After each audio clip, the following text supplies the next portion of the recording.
So, Josh, in what world are you my boss? How did you get to be the DoS? How is that possible? Yeah, well, how did I become DoS? It was, it was sort of right place, right time, perhaps. I mean, I'd been here for around 4 years teaching. I did my diploma here, so I added that qualification and teacher training.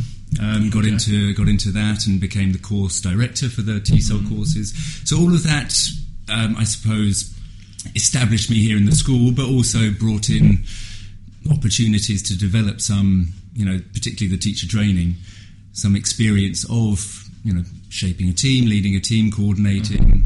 So baby steps, really. Yeah, and I think that sort of that's not a particularly unusual route. Do you think without the diploma, without the teacher training, you would have been offered the job? Possibly, or could because you have I was got an it? all-round great guy. But no, I don't know. Actually, that's a good question. I think it definitely helps because it shows that you're, it's a way of saying, look, I'm really dedicated and committed to this career, to English language teaching.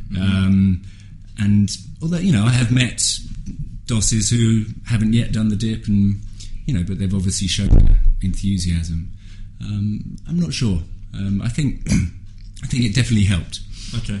Don't bang the table with your hands because it helps with the audio. Will you cut that? So what advice would you give to a teacher who wanted to become a DOS? Is it you have to get the qualifications, get your foot in the door with teacher training, or is there something more than that?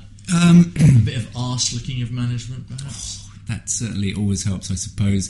I think definitely showing that you're, committed to ELT, being really in charge of developing, looking for opportunities, asking for responsibilities, actually within a teaching environment. It's not just the DOS and then teachers. There are little areas where, there's exams, there's the social program, there's, there are ways to ask for and get responsibility. Okay. And then there are, the sort of showing an interest in that area.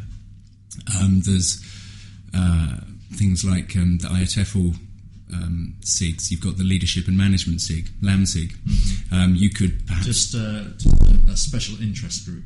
A special interest group, exactly. And that's a way of you might join that SIG, attend the conferences and the sessions on that day, and keep a record. Have a portfolio, have a blog.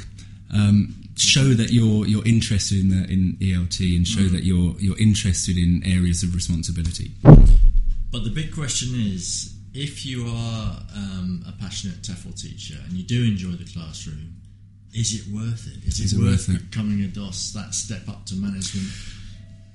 Do you miss it? Do I miss teaching?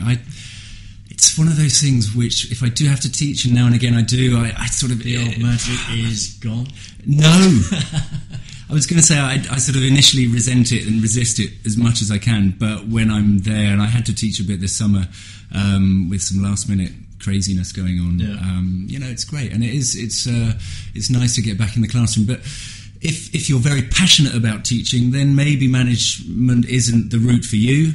But there are many DOSes and academic managers who do who are able to keep teaching and combine both. For example, an ADOS role, assistant director of studies, typically, you are continuing to teach but developing those management experience. And on the other side,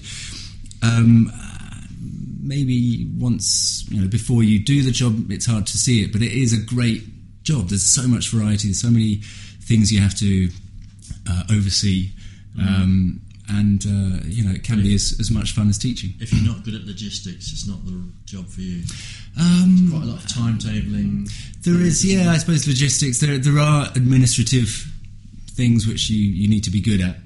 But you know what I mean? It's learning on the job. A lot of it is learning on the job. Not many people have training before they become a DoS. Well, as is teaching, really. I mean, after Definitely. doing the initial certificate, you learn a hell of a lot in the first year, no? Yeah, 4-week training course, and then you're suddenly a professional teacher. It's learning on the job. Then you find ways to develop into the role. Things like DoS associations. Here in London, we're lucky we have Londosa, and it's great to meet other DoSes, because it can feel strange, that transition. You're a colleague with the other teachers, and then suddenly you're a boss for them, a line manager. So that transition's quite strange. And then also you can feel quite isolated. It's it's not like you're suddenly in a team of directors of studies. That's quite rare. So finding ways to support yourself and learn beyond your context, beyond your job, is really, really important. And there are ways to do that. Okay, well, let's talk about that in the next video. Right, okay.